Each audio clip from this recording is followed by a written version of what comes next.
It's like we're live. I can give the meeting intro there. Okay. Okay. The format of this meeting consists of planning commission members, applicants, and city staff attending a live online Zoom meeting, and the public viewing the meeting on the city's YouTube channel. For those attending the Zoom meeting, please only speak when the chair indicates it's time to do so. In addition, as usual, prior to addressing the commission, please state your name, address, and affirm that you'll tell the truth. Public viewers on YouTube have the ability to type in comments with a Google account. If you enter in a comment on YouTube, please first indicate your name and address. Comments can be entered at any time, but we're relayed to the commission when the chair indicates it's time to do so. Please also note multiple comments can be entered, but each comment is limited to 200 characters.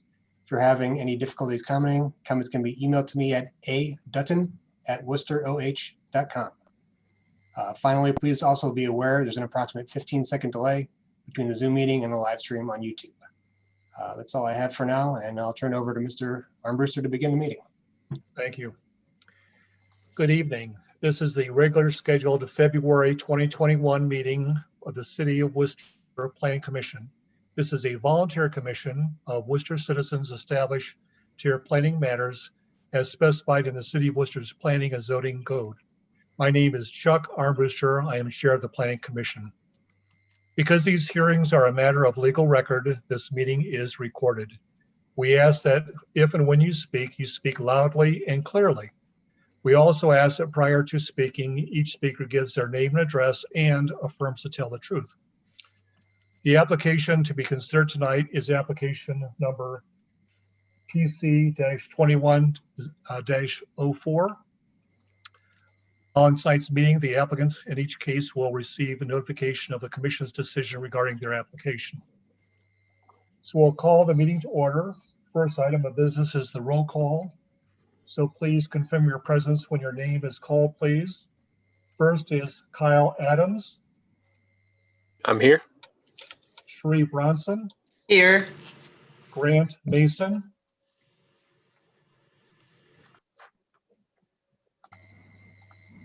Okay, we'll continue on. Mike Steiner. Here. Mark Weaver. Here. And of course, myself. The second item of business is the approval of the January 7th, 2020 meeting minutes. Do I hear any additions or corrections, please? I move to approve as presented. This is Mike. Thank you, Mike. Do we have a second, please? I'll second, Mark. Thank you. Any discussion? All those in favor say aye. Aye. Aye. Aye. Opposed, same sign. Motion passes. As you can see, the only application we have on tonight's docket is PC 21-04. Jonathan Melania of the City of Worcester requesting an approval recommendation from the Planning Commission to City Council for a zoning map amendment to assign a zoning of I-2 General Industrial to properties on the North Gyers Chapel Road and Daisy Way with parcel numbers 51-00137.000, 51-00137.001, and 53-01011.000 upon annexation into the City of Worcester. This also will include a public hearing.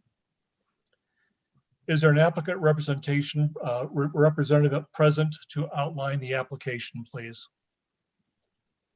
Present, Jonathan Millay, City of Worcester. Great, thank you. You have the floor. Thank you very much. My name is Jonathan Millay, Development Coordinator for the City of Worcester. I affirm to tell the truth, address 538 North Market Street, Worcester, Ohio. And thank you, Mr. Dutton, who is sharing the map of our site.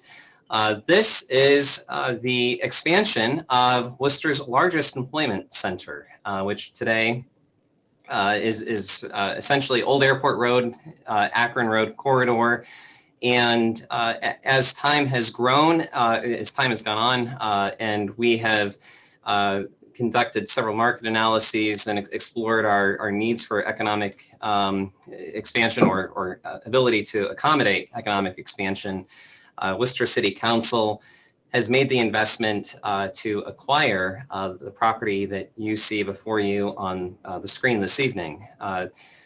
This property has historically been used and continues to be used as an agricultural farm field. We are seeking tonight to have this property zoned I2 as we work through this annexation process and make this property an official section of our city and official expansion of our industrial business park. The I2 zoning gives us the ability to help support future expansion that might be needed in terms of supporting our food and agricultural business, our automotive cluster, and also potentially new technologies that we might be able to support in the market going into the future. The acreage here before us is approximately 130 acres. We have the specific details there in the packet. It's a total of 3 parcels. The parcel to the east, you see that there are 4 structures there. That is a homestead that will also be part of this project, which is scheduled or in the process of scheduling planning for demolition. As in fact, one of those structures has already been demolished. That would take place sometime later this spring or summer on a tentative schedule. The zoning allows us the ability to provide some guidance on how this property develops in the future, providing it the flexibility it needs to accommodate industrial applications, but at the same time also restricting undesirable uses or uses that might conflict with that future potential use. The need for this process is really to provide, again, capacity to support our growing business needs, especially as technologies change, needs for space change. Most likely, we envision the site supporting probably quite likely local employers over time, but possibly some new businesses as well that we don't know that might be out there yet. So having space to enable this expansion is part of good economic development planning for any community. And with the utilities that are available at the site, these are industrial grade utilities. They're suited for the proposed use. And so for this evening tonight, again, those details in the packet, we're presenting this and happy to answer any questions that you may have. Very good, Jonathan. Thank you. Commission members, any questions for Jonathan, please?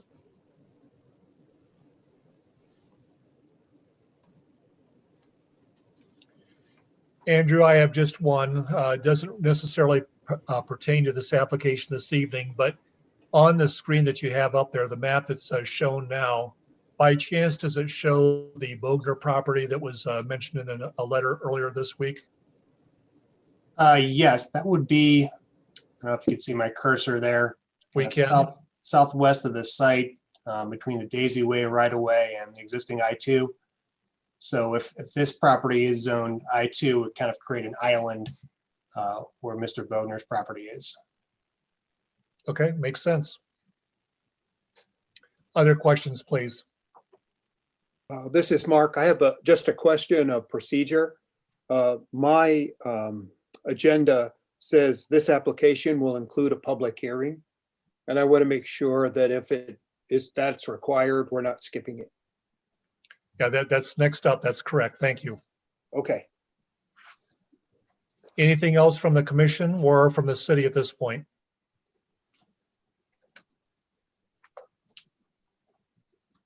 If not, let's go ahead and open the public hearing portion. So again, any comments? I don't think there were any that was submitted, at least were shared with the board. So again, we'll open up for any other public comments, please.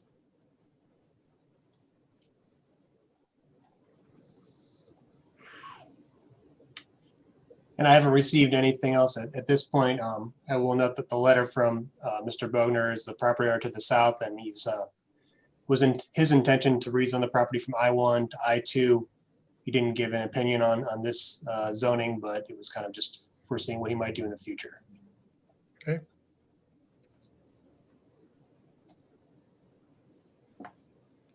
We'll wait another minute or two just to give all parties fair chance.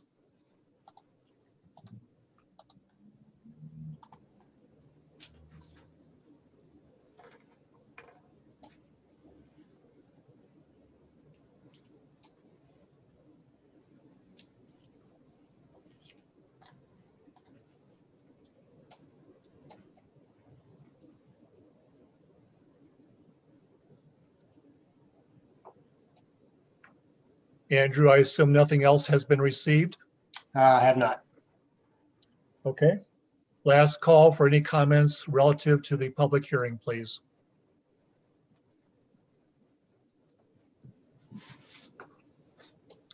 Hearing none, let's go ahead and close that portion then. So before we vote, Andrew, any other comments you have representing the city? I don't have any comments representing the city. I agree with Mr. Malay's analysis, and staff recommends approval, and that's based on the merits of the application, not who has submitted it. Okay, thank you. Jonathan, anything else that we need to know? I would again just point out this is part of a long-term economic development strategy. It has gone through quite a bit of planning, as we shared. Going back in 2015, the site was identified through a planning process that the city partnered with WEDC on. And this continues to be part of, I guess I would say, bringing to fruition a long-term plan for this area, for the Akron Road corridor, and it meets several points of the city's comprehensive plan from 2014. So we're excited to be able to attain these goals that we laid out in those plans through this. The only other thing I'd point out is that again with the I-2 zoning, the flexibilities and restrictions that it brings, we feel is important to protect this site and also adjacent sites. And the sites also, as it touches today, I-2 feels to be it meets the best need for advancing the use of this land and supporting and being complementary to the uses that are adjacent today. Very well, thank you. Planning Commission members, any additional questions or comments that you may have, please?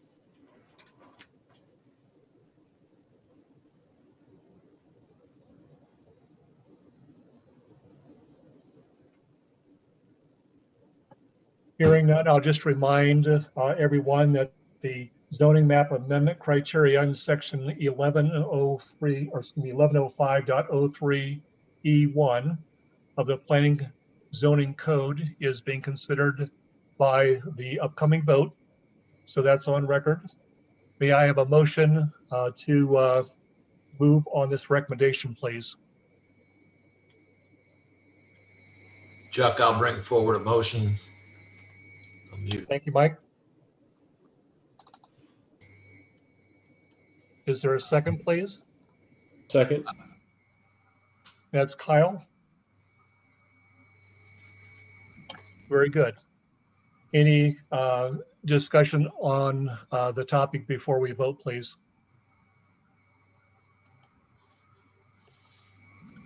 Okay, if not, we'll vote again by priority. Kyle, Yes. Cherie, Yes. Grant, have you joined yet? Okay. Mike, Yes.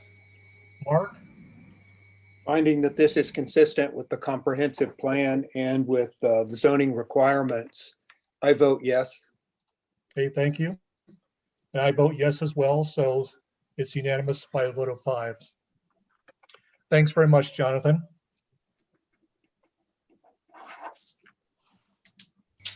The next topic we have on the agenda, as you can see, is the Planning Commission appointee to the Community Reinvestment Area Housing Council. Likely you've read the letter that Jonathan has submitted. I'll just ask Jonathan if you have anything else you'd like to share as background, such as, are you looking for any particular knowledge or background or skills for this particular position for adequate representation? So just give us a little bit more background on the position you're looking for, and we'll go from there. Sure. Thank you very much. We do work hard to balance our boards by ward. Previously, Mr. Gilning, who filled this spot, was Ward 1. However, that does not need to be a factor in this decision here. What we're looking for, the CRA is one of our preeminent economic development programs working to help bring reinvestment back into our community.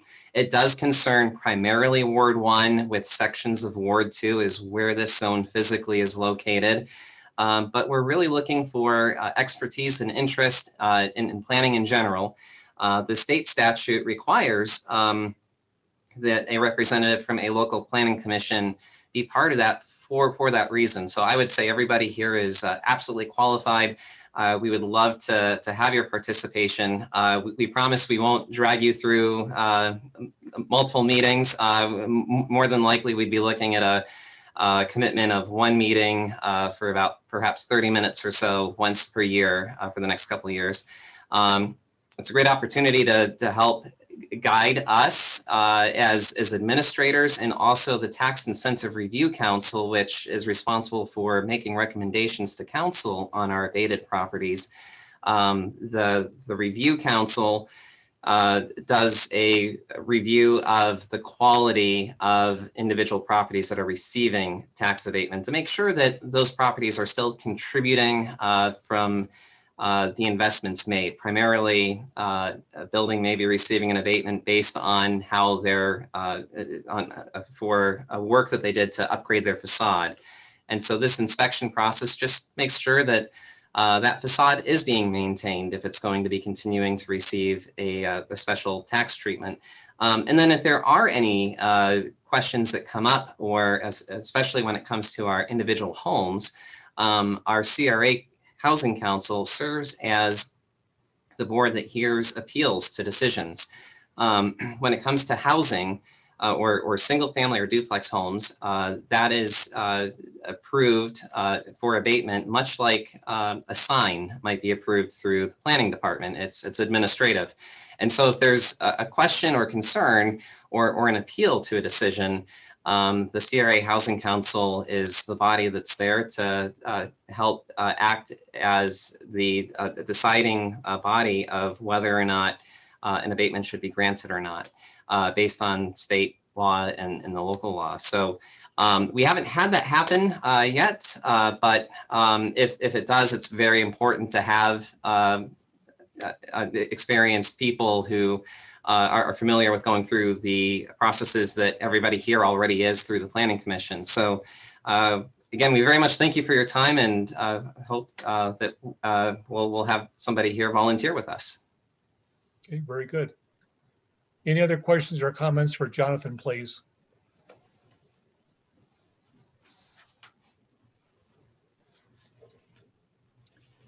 Okay, so I don't know the best way to handle this. I don't want to put anybody on the spot, but frankly, I don't know if anyone is interested. So again, for the Planning Commission members, again, anyone have interest in doing this?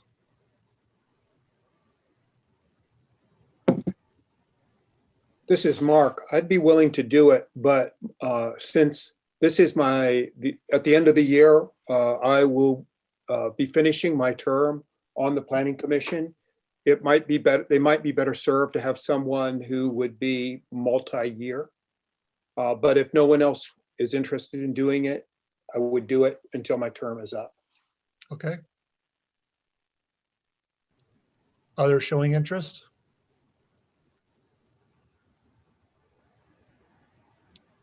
I had a similar experience with dodgeball in elementary school. Well, Mark, if you would like to, that's certainly fine with me. If for some reason that you choose not to or can't, I'll be happy to step in as a deputy type of thing. But if you'd like to do it for a year, that's certainly fine for me. Sure, I'm interested in the topic and willing to serve. Okay. Do we need a vote, Andrew, or is it just a volunteer adequate for this situation? A vote can hurt. Okay. Very good. So Kyle, I don't know if we need to make a motion. Mark's volunteered. So Kyle, are you okay with that? Yes. Sheree? Yes. Again, I assume Grant has not yet joined us. Correct. Okay. Mike? Yes. Mark, I assume you're good with it, I'm still good with it. as I am. So thank you very much for volunteering. Thank you. The third and last topic we have on today's agenda is an overview of the Worcester housing update. Again, Jonathan and Andrew, I think, are going to take the lead. So however you want to tag team this, feel free, and you have the floor. This is Joel Montgomery, and thank you for having us here. I'll probably just start it out, and then I'll turn it over to Jonathan and to Andrew for the nuts and bolts of this. And really, this is something, we have, Andrew, Jonathan, I, and the admin team, we've been looking into, and housing has been a topic and a need really for, I'd say, a little over a year, maybe 2 years. It's been a pretty significant topic of discussion at our Wayne Economic Development Council meetings, that the city is a member of and participates in, for our partners at the Chamber of Commerce, who we've had several conversations with. And so these things have been, a topic of discussion. We've been looking at various trends and information, trying to garner as much information as we can from those that are out there in the housing world, in the development world, and in the business community as well. You guys know this as you see proposals come over the last few years, quite a few large developments, large manufacturers, over the last several years. And so this is an issue that, we've been looking at quite a bit. And those discussions have sort of ramped up again here recently as businesses and manufacturers are looking for workforce, as we have been receiving an increased number of calls and meetings with developers and housing developers and those kind of people. So we know there's a need out there for housing at various levels and price ranges, and we know the businesses are asking us to look into this. And we know developers are starting to contact us. So we wanted just to sort of gather all that information together, share that with you, what some trends that we're seeing right now, some projects we see coming, try to talk a little bit about the workforce housing need. And that's why, one of the reasons we asked the chamber, Tom Pukish and Samira Samir from the chamber and Tom from the Wayne Economic Development Council to be with us in case there are any questions or there are any additional items they would like to add.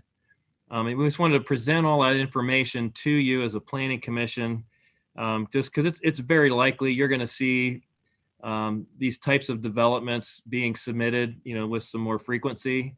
And we hope so in the near future. So we're just trying to provide a little background information that we have right now.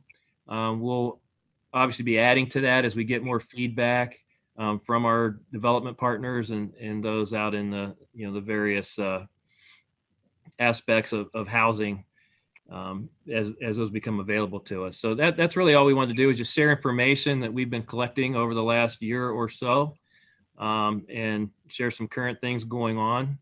And I think Andrew is going to take the first part of this. And I would like to say, as we go through this, we like to keep it sort of informal. So I've asked them to, go through, hit the high points, but at any time, please feel free to interrupt and to ask questions or when we get done, if there's things that are missing that you still have questions about, please let us know so we can maybe try to find those answers. So I'm going to turn it over to Andrew, and he's going to talk about some of the current housing trends going on both locally and nationally. And I'll ask Andrew to take it away. Thanks, Joel. And I just kind of reiterate Joel's comments. I mean, this presentation is really meant to be informative. And the administration certainly appreciates the commission's service to the community Your volunteers, you're giving up your time to make Worcester a better place. And I know Mayor Brenneman is watching, I think, on YouTube, so he would concur with that as well. So just kind of going over the main topics here. We're going over current housing trends, development projects, and then kind of moving to workforce housing need and future housing opportunities. So kind of on the national level, over the past really 50 years there in that first chart, we've been seeing a couple things happen. One is the average household size is decreasing quite significantly, and however, the average home size is increasing. So it's kind of counterintuitive, but that's the trends that have been happening. And even though those, are fractions in the household size, that's a big impact when you consider how many households we have in the country. And there's also some evidence that house size is kind of plateaued off and kind of leveled out from about 2,500 in 2017. Also, the growth we've been seeing has been primarily in the West and the Southeast. So people are moving to warmer areas, to even the Northwest as well, and not building as much, not locating as much in the Midwest, in the Northeast, and in the Rust Belt type areas. Even resulting in a loss of population in certain states. And I think that's a 10-year period there. In Michigan, I think actually lost a little bit of population. So nationally, this is a trend of new housing starts across the country. So you can see there kind of in the early to mid 2000s, there was a bit of a boom, an increase in housing that peaked at about 2004. And even before the recession, it started to come down from that high a little bit and bottomed out during the recession. Since then, in about 2011 or so, there's kind of been a creep up to more housing units being built. And again, this is nationwide, so some places like the West and the South are pushing a little higher, while Midwest and Northeast are kind of dragging it down a little bit. So switching to Worcester, this chart shows it's our building permit information for the past, it's like 21 years. So that's when we switched to an all digital system. We have good records going back that far. The blue is single family housing starts, red is multifamily, and the green is total. So it kind of looks like the national trend there. Up until about 2008, there was a bit of a boom, and then bottoms out in the recession. However, we haven't seen the uptick over the past 8 years or so that some areas of the rest of the country have. So it kind of juts up and down. So some of the high points are when there was a larger multifamily development. A lot of times that's permitted all at once, so that gets jumbled into 1 year.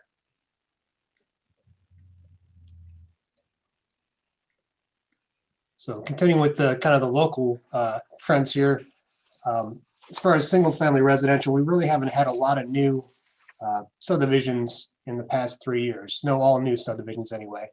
And existing subdivisions are nearing build out. We've had the reserve at Deer Creek behind Tractor Supply, and Crooked Creek off of Smithville Western that are slowly building out. We're getting 10, 15, 20 units a year there, but no new single family subdivisions.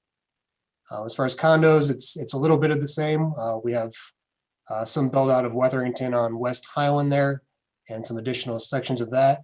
And then we have some new condos on North Market Street, which are currently being built.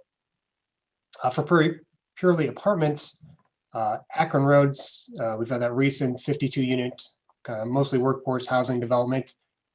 That should be coming online in the next few months. They're getting ready to open up there. And we've also had some conversions downtown to add to the apartment stock.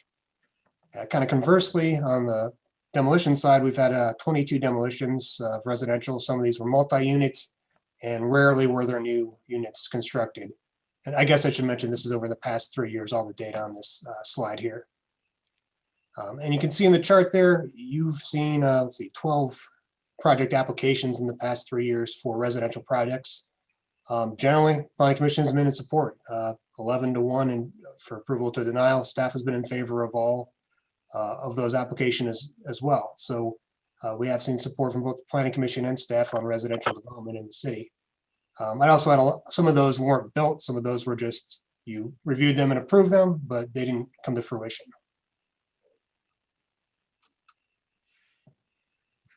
So kind of looking at the current inventory housing, I don't think it's any surprise that it's a seller's market right now.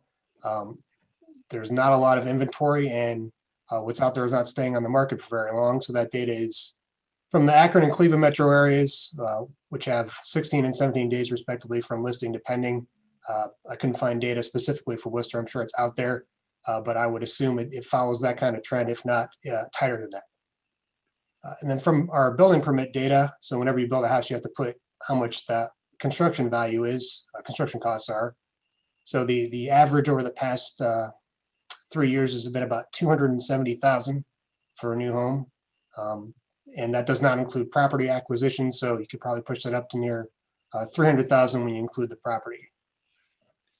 And then the chart there is just trying to give an idea of what's been happening out there. Recently the current listings are in the blue. You see a lot of between 100 and 200,000 chart wise, but overall that's 25 homes in that range, which is not a terribly large amount. And then the red is the sales according to the county auditor, which you also see some on the low end. And I think the averages for current listings was 225,000, and the average for the auditor sales data was 158,000. So a little bit of a disparity there. So that would just be the averages from the data. And again, if I'm just rifling through these, anyone wants to stop me and ask questions, that's perfectly fine. Otherwise, I'll just keep going. And per the census data, we've also seen a increase in home value over the past 4 or 5 years there. This chart shows 126 in 2015, 143 in 2019. That's almost a 14% increase. And I would estimate that that has continued through 2020, though that data is not available yet from the census there. Hey, Andrew, Yeah. This is Joel. Just going back to that, would you think that the reason that price of the owner-occupied home value is going up is somewhat tied to the low volume of overall houses out there as well? They're just becoming, if I'm assuming that's compared to the value, like auditor's value and sales values and things like that. So. Yeah, I'm not sure the data source is the census estimates. I think it's over a 5-year period, and there's some adjustments there. But yeah, but certainly the supply of homes has pushed that up, I think, more than usual.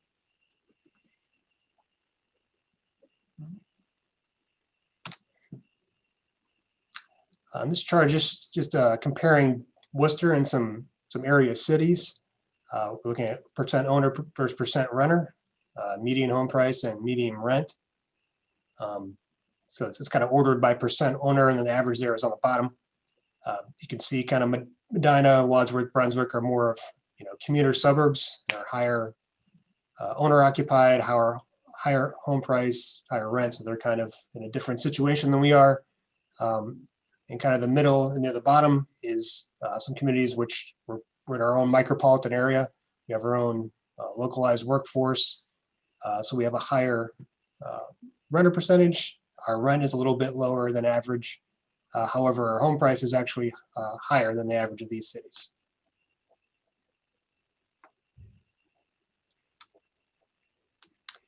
You may remember in 2015, we conducted a downtown plan, which included market analysis.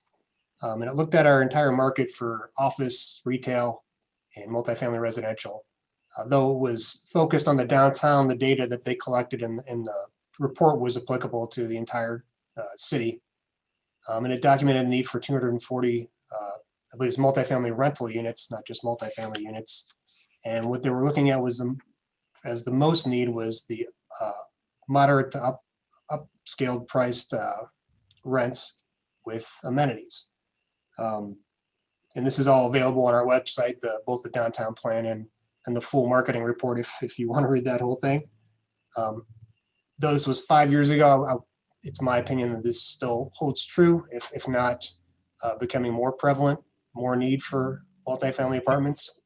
And also since 2015, we haven't seen any new developments that would meet this specific type of use, this higher end apartment with, you know, fitness center, recreational areas, things of that nature. The 52 units on Akron Road is workforce. It doesn't have a lot of these aspects.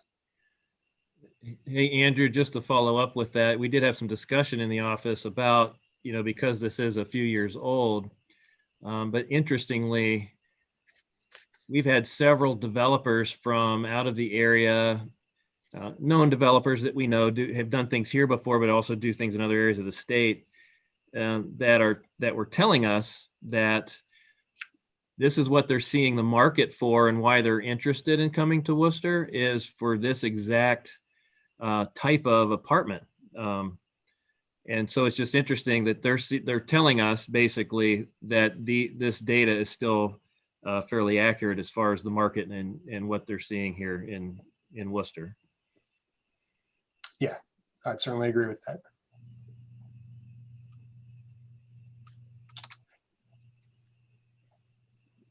And on the low income side of things, you might have seen an article in the Daily Record regarding the need for low income housing.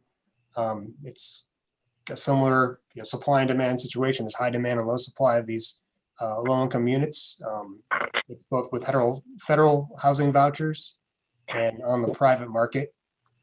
So according to Wayne Metropolitan Housing Authority, they don't have any vacancies, and there's waiting lists for both the voucher program and the public housing units. So this is a need we've also been hearing about for a number of years, and that's just, you know, a little bit of data from the article there to kind of back it up. Andrew, this is Mark. Could I ask you a question about pertaining to that? Absolutely. In one of the recent proposals for more upscale apartments, an argument was made that this would actually serve low-income housing too, because seniors would be attracted to move out of older homes in the residential areas into those units. Do you have any data whatsoever to back up that claim? Of seniors moving into higher income apartments? Seniors moving, yes, seniors moving into those probably single story apartments that would offer all those amenities, and then that opens up housing, older housing, which is going to be more affordable to lower income families. Yeah, I don't have any data to back that up. That certainly would seem like that could be a process that could happen of clearing out one kind of level of housing, having more people move into it.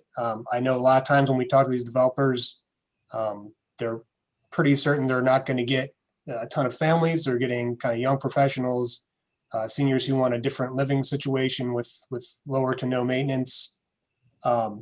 I had one, and it's not a recent one, said they target the losers of the divorce, which also sounded realistic as well. But as far as data, no, I don't have any data on that. I could add a little bit, and here again, it's not data, it's more anecdotal information, which is we hear that similarly from developers at all ends of the spectrum, you know, even high-end housing, you know, as people move up, and we have heard from realtors and such that, you know, a good bit of the market of people that are buying a new house are moving from another house in the community even sometimes, which does free up that. And there is a little bit of a trickle down effect or feeder effect, I guess, across those. And I think Jonathan will speak a little bit to that a little bit later. It does tend to follow as you build certain types, you know, they feed other types.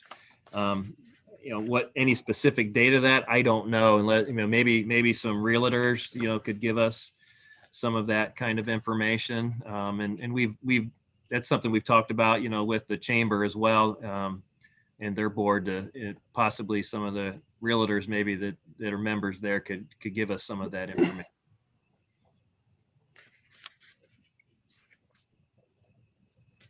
Okay. And kind of shifting gears here, we've talked a lot about the housing and the housing demand. On the other side of things, Worcester continues to be a great location for businesses.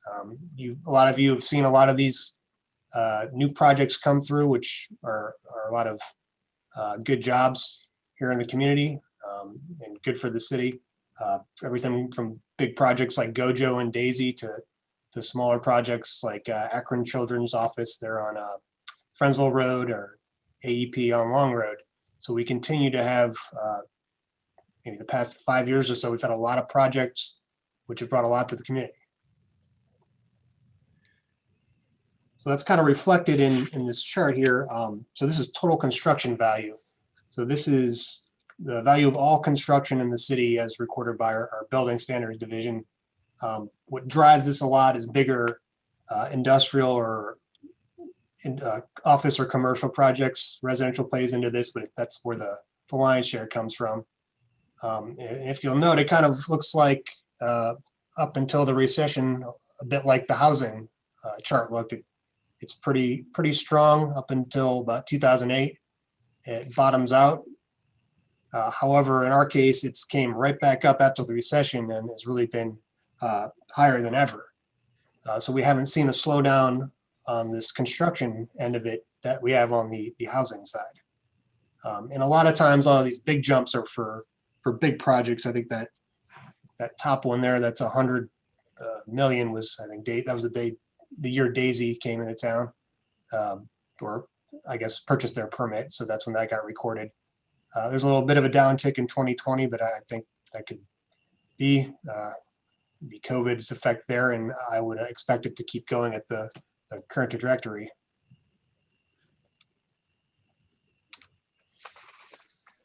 So we've continued to see interest for these kind of projects.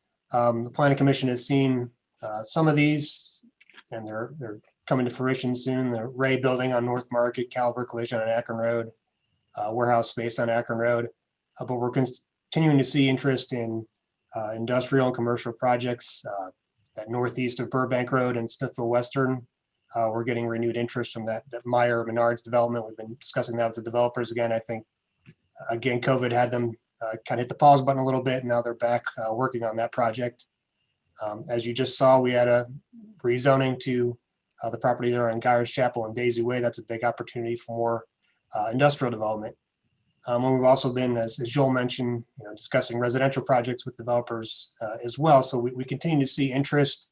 We continue to have those conversations, and I think a lot of those will be coming in the next couple of years. All right, so that's my portion, and then I'm going to hand it over to Jonathan, and he's going to start on the workforce housing need. All right, thank you, Andrew. And again, thank everybody for taking the time to walk through this with us. Again, just wanting to share the information that we've been working through for the last couple of years here.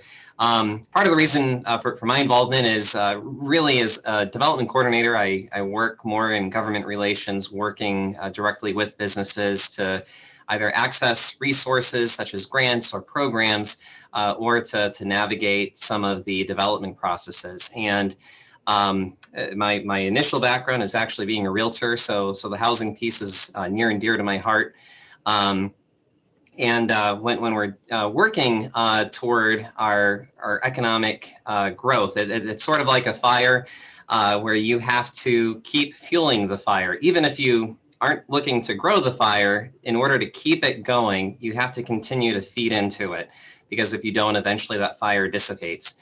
And so that's a philosophy relatively prevailing with economic development that exists in a lot of communities. And so we're always trying to help further our businesses along, because if we're not supporting them with growth, then we could be looking at decline. So some of the things that we're taking a look at are Worcester Area Employers report that new workers have had difficulty finding housing. Specifically, some are reporting that new hires will quit long before they find a new job closer to home. That information's from the Worcester Area Chamber of Commerce, the Wayne Economic Development Council, and also our own anecdotal conversations that we've had with some of our area employers directly. And this becomes an increasing issue as Worcester area employers and also people looking at Worcester for expansion start to explore opportunities here. Workforce and the availability and access of workers is increasingly a critical topic. And what we're finding is it's a concern enough that employers are looking at other areas more frequently when they're exploring opportunities to expand. And for our economy, this increases a risk of relocation and possible job loss, especially if that investment's made in another community with greater population. Eventually that whole operation or larger sections of that operation could migrate elsewhere where that new investment is. So why is this happening? Why do we have this concern? So Andrew helped us through some of these before, the limited new housing starts, the smaller family sizes, basically, which mean that we need more housing to accommodate the same number of people. And then a few other things we want to get into here, which is the absorption of the majority of our local workforce, which basically means we don't have as many people locally anymore to fill a new job if one develops. Job growth, which is actually a success story. Our whole focus has been trying to help promote prosperity for our residents, our visitors, and our businesses. We've been successful at that. Housing is one of the pieces to allow us to continue doing that. But one of the biggest things that we see, and all those other items are situational, but higher developer risk. So for the developers who are actually undertaking the business of constructing new housing and new apartments, one of the challenges that they face is choosing to bet on Worcester versus other communities. One of the things that is a struggle here is that there are few large tracts of land with utilities that can be acquired. And there are several reasons for that we'll get into. There is a contracting regional population in northeastern Ohio. That's not necessarily us in Wayne County, but for the region, that is a generally diminishing workforce. And there's surprisingly, with all the data that we did share here, for a developer, there's limited market data compared to some larger markets. And so those are all things that we are trying to work to help improve so that we can work through that. And Andrew, if you could take us to slide 16, thank you. This will show just a quick graph of really how our economy is structured. This is a really neat thing, location quotient. Nationwide, 8.7% of all workers in the workforce are in manufacturing. In Ohio, which is known as a manufacturing industrial base, it's 13.1. In Worcester, or I should say Wayne County, we have double that at 30.5. The nice thing is that we're not dominated by any one single industry. We're clustered among automotive, food, and also medical. So this has been very good. These jobs that are established through these industries, they're very capital intensive and they require a local workforce to support. And as you grow in those positions, it requires on-site, on-the-job specialized experience. And that can only be gained with new workers coming in. Wayne County has 49,335 jobs, according to the Bureau of Labor Statistics, and that's up 18.5% from 2010, which is phenomenal, and it's the highest number of jobs that we've ever had in Wayne County. Based on some of the BLS numbers and our local data, we have a rough estimate that a little over half of those jobs are actually in the city of Worcester proper. Unemployment rates, with everything going on with COVID-19 that has been very difficult, Worcester's unemployment rate is 3.9% compared with a national average of 6.7. So that shows that even today, our market is very strained in terms of being able to accommodate additional workers. To share a little bit more on that, we have this graphic here, workforce housing need. Wayne County is still technically a bedroom county, but this may be changing. What this means is that we have roughly 5.1% more commuters, workers, than there are jobs. But when you rank all of Ohio's counties together, that actually puts us really close to becoming a business county. Counties such as Cuyahoga County or Summit, where the majority of workers don't necessarily live there. This shows that in Worcester, the average experience is that most Wayne County residents do work in Wayne County, and an even higher number, about 74%, of all Wayne County jobs are filled by a Wayne County resident. However, there's a bit of an issue. One, the data that we're taking a look at is from 2015 through the US Census. And increasingly, it's quite possible we may already be a business county with the metrics that we have from the Bureau of Labor Statistics today. Unlike Summit County and unlike Cuyahoga County, Wayne County doesn't have easy access to another county's bedroom community workforce. That's one of the problems that our businesses are facing, is that all the people who are local, who can be hired, for the most part already are, and there are very few other people left locally that can be hired. So that leads us to slide 18. And in that same table, you'll see that while we are average, I apologize. You will see like that Worcester does have an average grouping of residents that work inside versus work outside. Thank you, Andrew. But as we look to grow, as our job base continues to grow, our employers have to continue to reach further out. So as you can see here, this is a drive time matrix using census data and combination of Ohio Development Services and Job and Family Services data from our new Akron Road Industrial Park site. So on the north end of the city. So if you're talking about points in downtown, you might want to add another 10, 15 minutes. But within 50 minutes of the city, a reasonable drive time, we have 1.2 million workers that we can draw from. And when we're talking and exploring major new business projects, that's generally the number that companies are going to be looking for. But as you can see, if we take that down to 30 minutes, that number drops significantly to just under 200,000. And then if we do 24 minutes is there because that is the average commuting time in Ohio. There's just 91,411 workers covering, again, that's mostly covering Wayne County, but Wadsworth is part of that, Medina is part of that, and those workforce numbers are also committed to other places like Summit and their respective counties. So that catch basin is really important. When we get to slide number 19, a big thing is long commutes. They're acceptable and they're common, and they work very well for advanced positions where individuals are moderately and highly compensated. And a lot of times the choice of where you're living is easily driven by other needs, family needs, maybe splitting the distance for two spouses.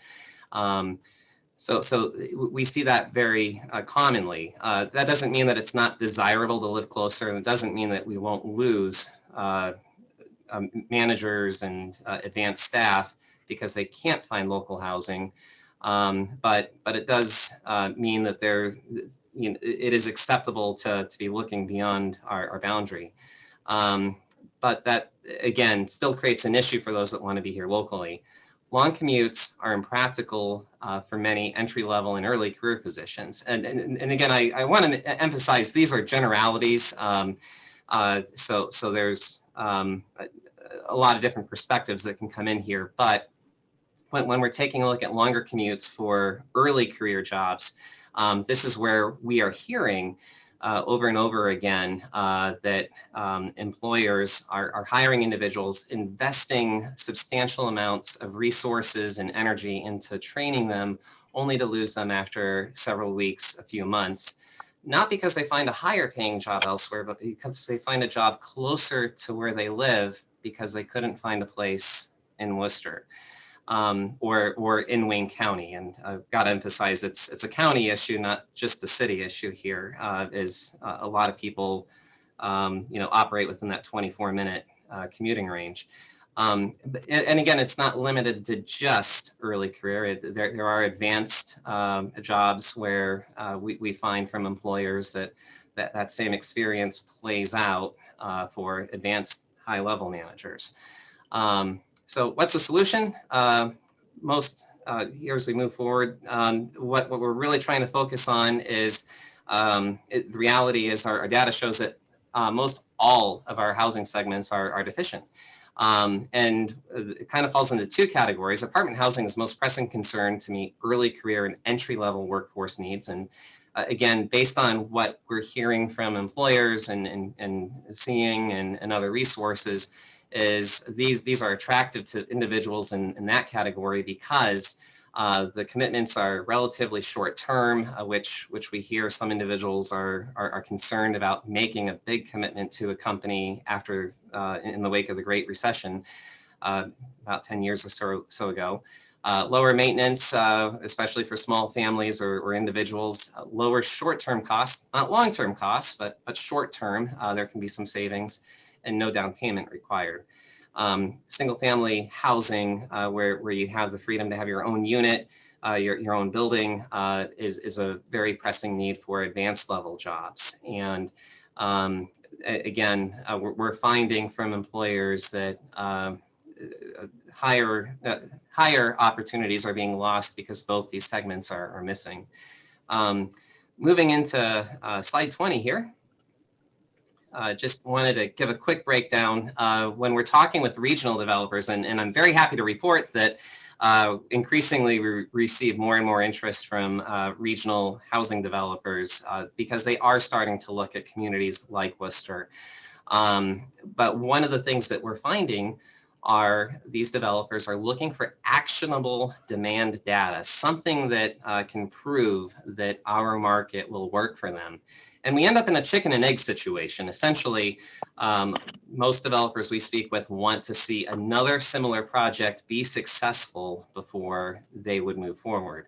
And so enabling new housing growth is going to be one of the most critical things to encourage further housing growth.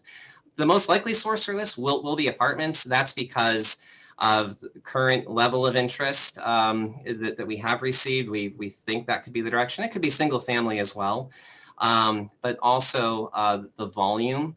And essentially, once an apartment is filled up, that is proof of a future market in the local area for the single family home builders. So that makes it a much stronger market for them.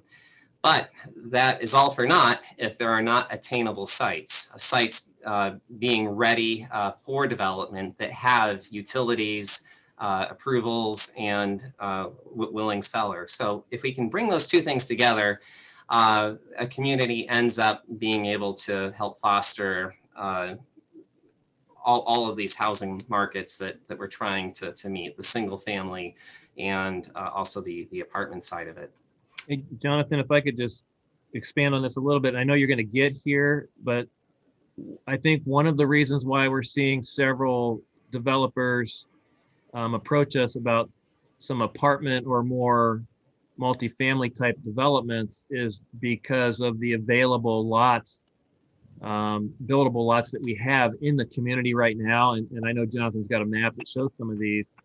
You know, what we're hearing from developers is, you know, a smaller lot, you know, a 5 acre, 10 acre lot, they can obviously get a lot more units on there if it's more multifamily type.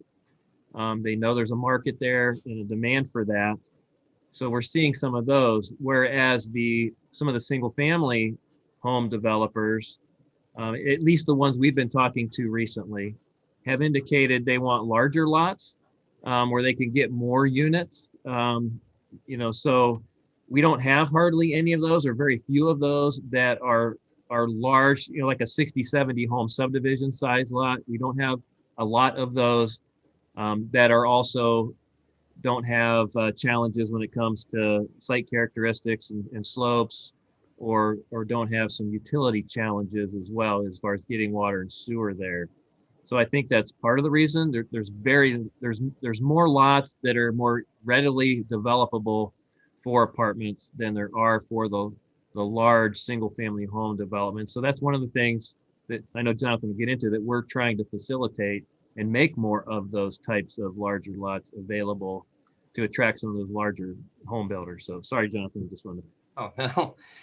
Yeah, so and really those are the two pieces of the puzzle there. And of course, at the end of the day, it all needs to fit in a manner that is appropriate and works.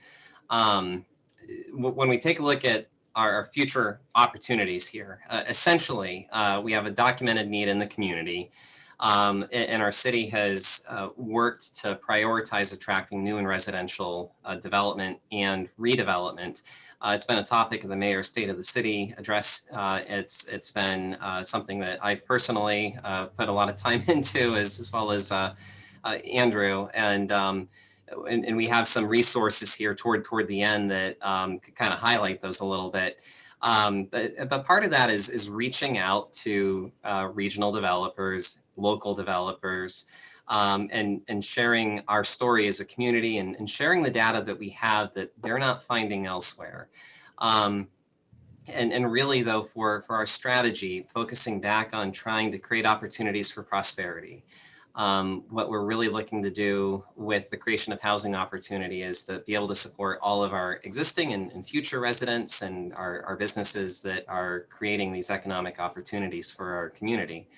And it comes down to single family homes, multi-family condominiums and apartments, units and developments in all price ranges. And again, seeing how rapidly homes, do move, and the limited inventory that exists, that's very telling.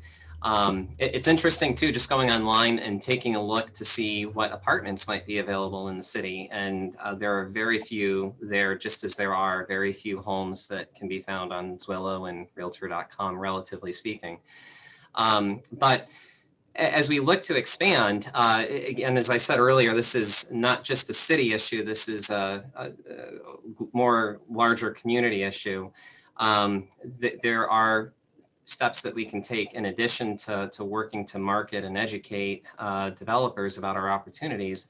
It's also preparing our ability to respond to project requests, particularly in terms of utilities.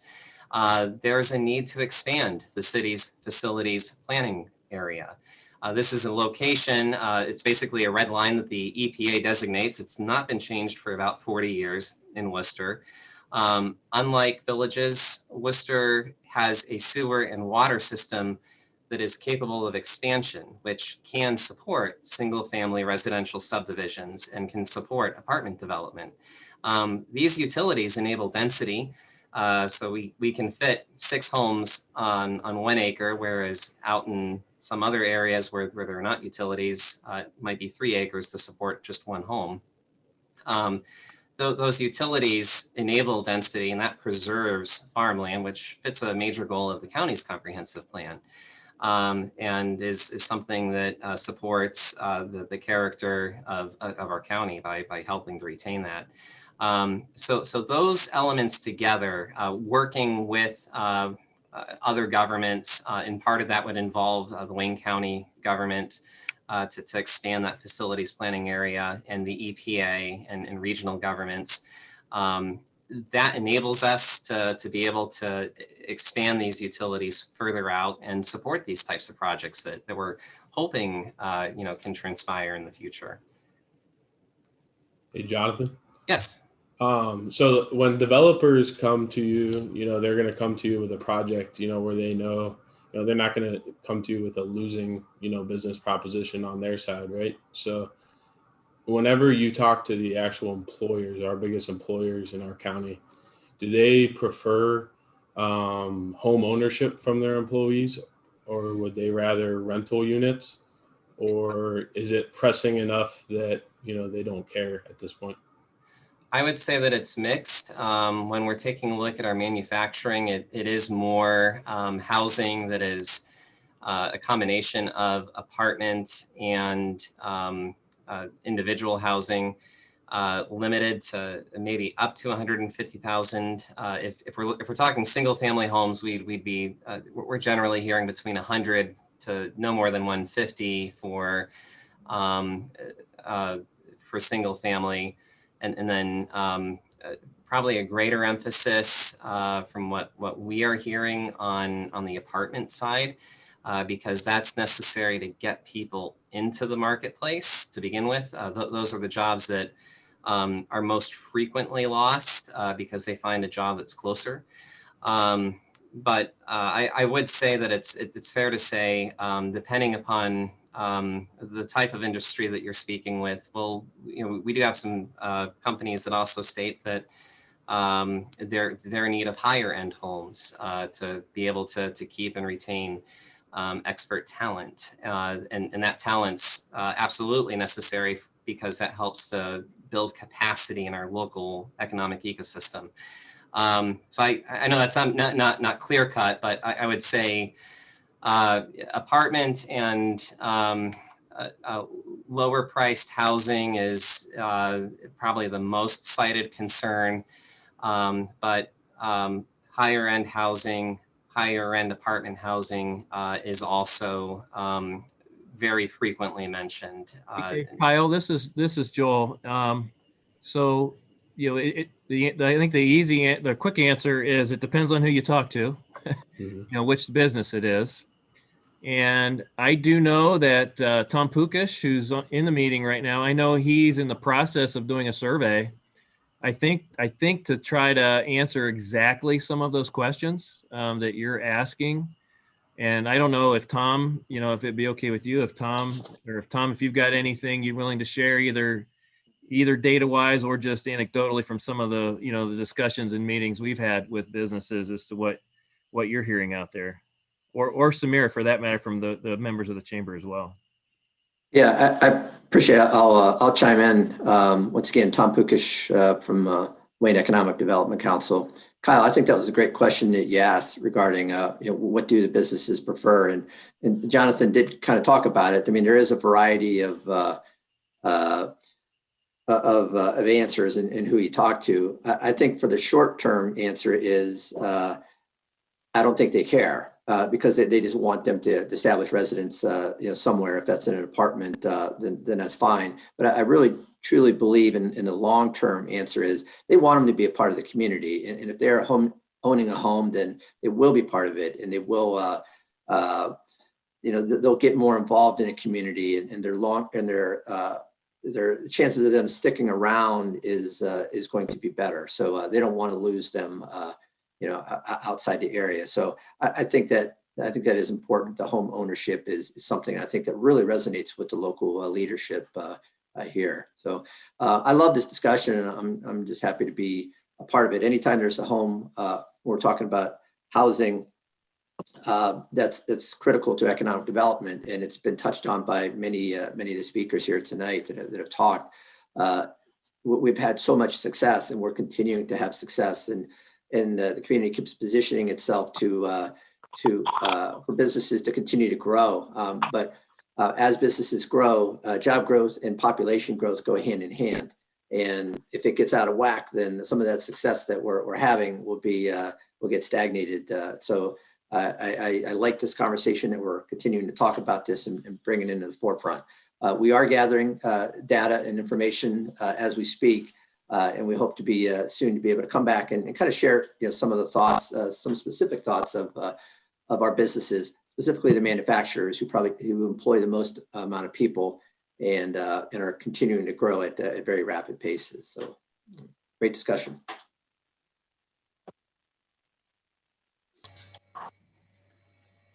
Jonathan, this is Mike Steiner. As you know, I've been a part of this conversation for a long time as well. And I think one of the data points that we haven't addressed here is the increased cost of construction. Yes. Which has risen dramatically.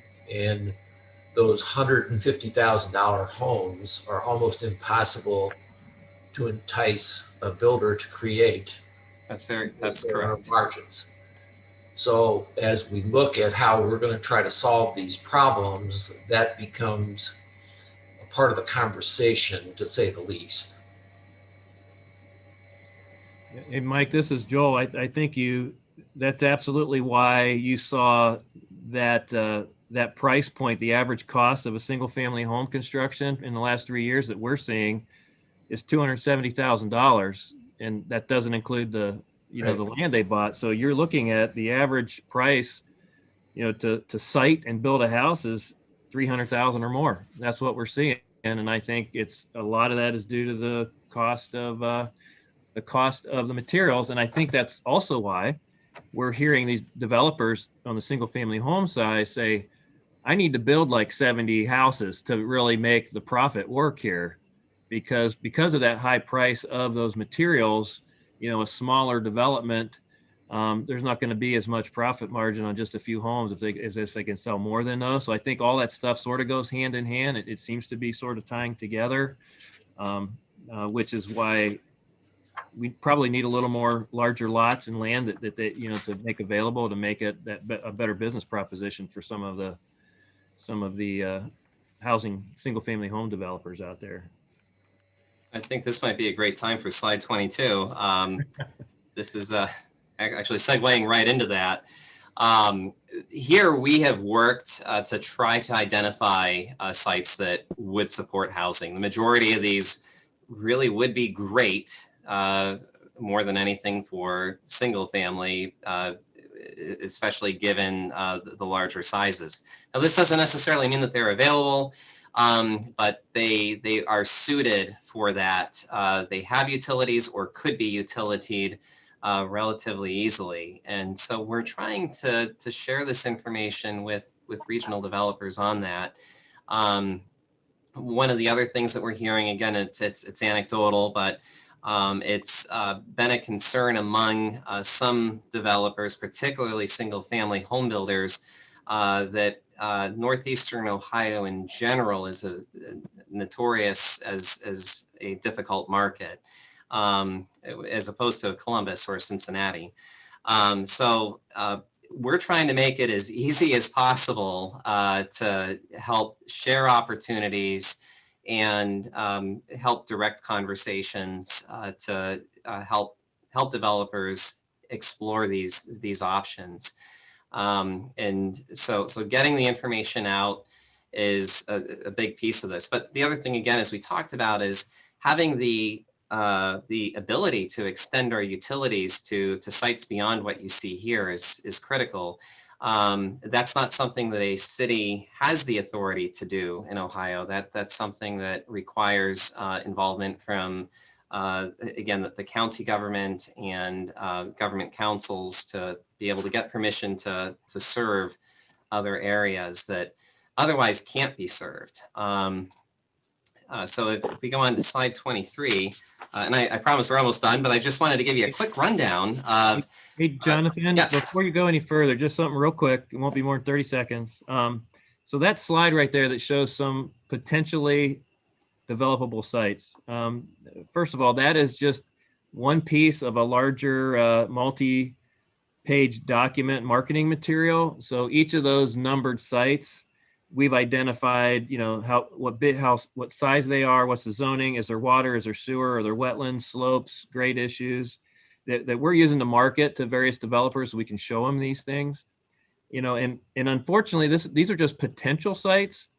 So that means they might not have water or sewer. So that's a real detriment to them, actually. But they're there, they could be developed. You'd have to get water and sewer to them. That would be a cost or a challenge, or a hindrance to development. Some of these sites are not in the city.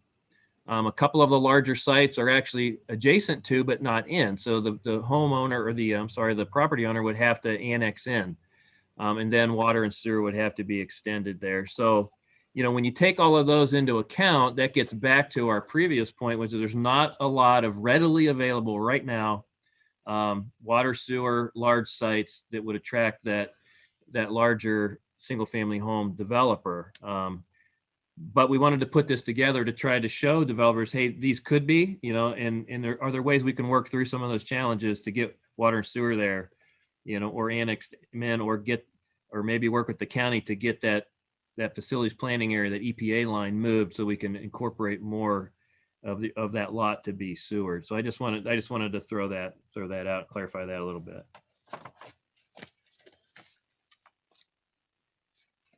It's all yours, John. Oh, thank you. So this is the last slide with info, but basically, as we've explained, we've been trying to put together a suite of tools to help encourage and aid housing. We have our recently underwent an expansion of our community reinvestment area. We have an extensive study that's available on our city's website, cityofworcesteroh.com/development.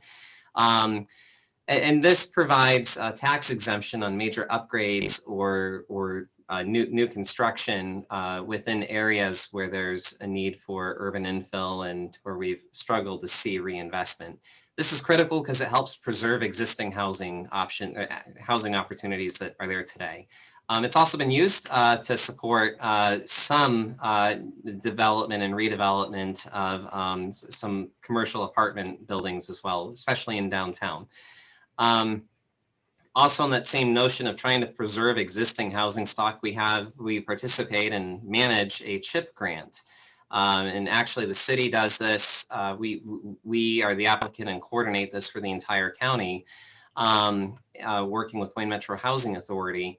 And we're repairing roughly about 25 homes a year that we would anticipate would fall into disrepair and need to be demolished otherwise. So that's something that over the course of the last 2 decades that we've operated, it has saved over 600 homes in the whole county. Some other things that we have worked with in the past and can continue to work with is tax increment financing. This basically is a means of redirecting revenues from school districts and county government to fund public infrastructure. It's appropriate for certain projects where there is a public infrastructure component that is benefiting the larger community. So that is a tool that we are capable of being able to work with, again, to have out there. Our property maintenance program, kind of in the same vein as the CHIP grant and the community reinvestment area, works again to maintain existing housing stock. It's been instrumental in helping to add value and bring value back to our downtown, making units safer, more comfortable, keeping them in working order. But it's genuinely used throughout the entire city. You don't have to be just in downtown to have issues with housing. They do occur everywhere. Most recently, and a big thank you to our Wayne County Commissioners for putting together the Wayne County Land Bank, of which the city of Worcester is a member.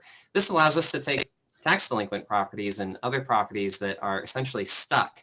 And instead of having them deteriorate further and become another statistic on the slide that Andrew shared about demolitions, allows us to move those into the hands of, I should say, it creates an opportunity for abandoned property to move into the hands of more responsible owners.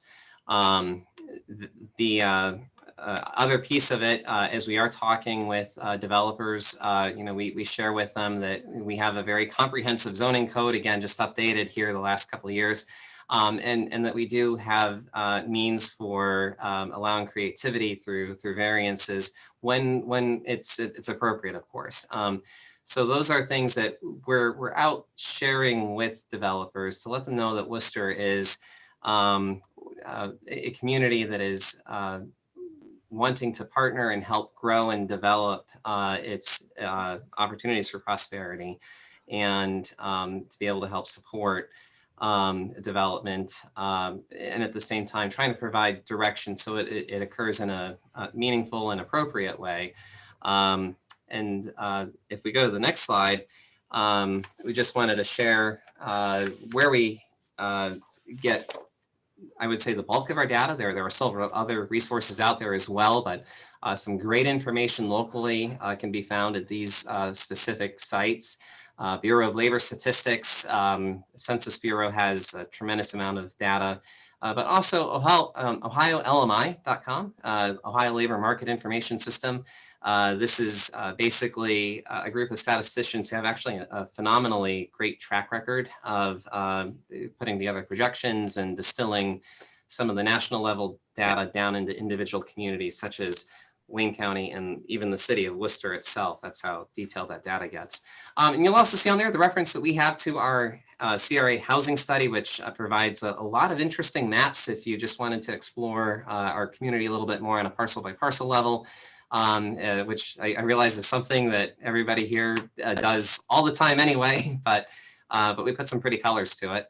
And also our 2019 analysis of impediments to fair housing. So that's all that I had, and I would just like to say thank you. And our final slide here is just wanted to throw it back out and ask if there are other questions, or I'll leave at this point as Mr. Pukish was sharing, WADC is working through a detailed survey. That's the next iteration in this effort, is to figure out how to fine tune our efforts. And so we're very eager to get the results from that. And we're very appreciative of our businesses that have been providing us this info. So this continues to be a evolving process, but you know, as we get more information, we're happy to share in the future as well. So I'd like to open it up for any questions.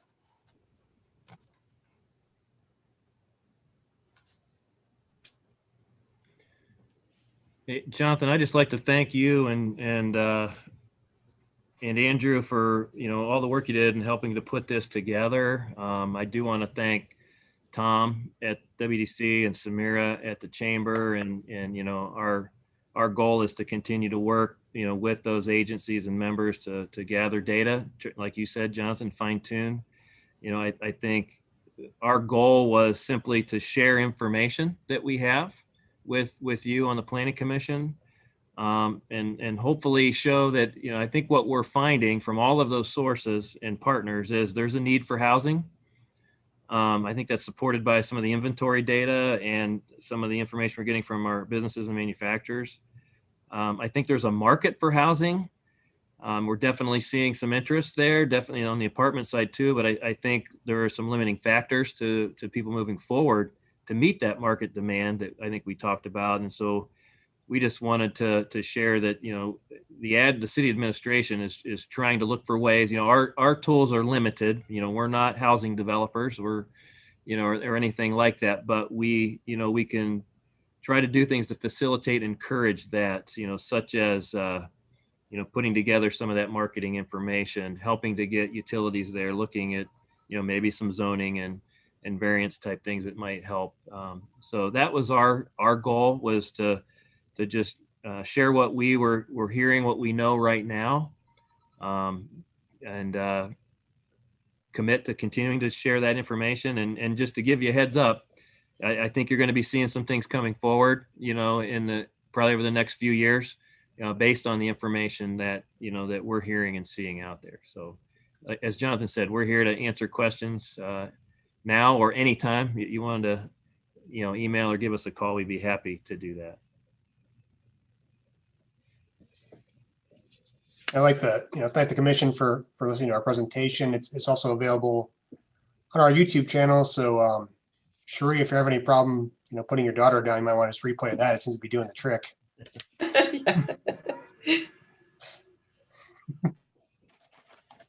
Very I good. just want to thank everybody for the opportunity to have this discussion. You know, housing has been something that's obviously been a topic of conversation for us for the past couple of years. So these conversations are very helpful. And, just to piggyback off of what Tom said, it's very important for our employers to get their people here in the community with roots down. And so anything that we can do to be helpful in that process, we are happy to help.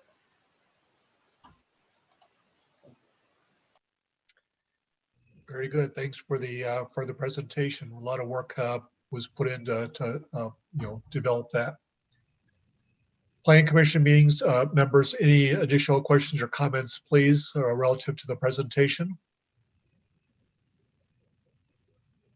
I just want to thank everyone for that presentation.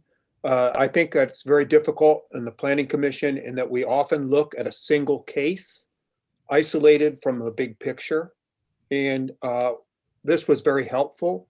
And I would encourage you to bring forward elements as you collect data that would help us in the decisions we make, because we often don't have enough of the big picture that you're putting together. So thank you. Andrew, anything else for the commission for the good of the order? Don't have anything else this evening. Okay. If not, may I have a motion to adjourn, please? So moved. Okay, Mike, we have a second. Second. Okay, Kyle, thank you. All those in favor say aye. Aye. Anybody opposed? Motion passes. Andrew, anything else? No, that's it. Very good. Well, thanks to the presenters and obviously thanks to the commission members for attending one more time. So thanks very much. Our next scheduled meeting anyways, will be March the 4th. So we'll see you at least by then. Thanks very much. Have a good evening.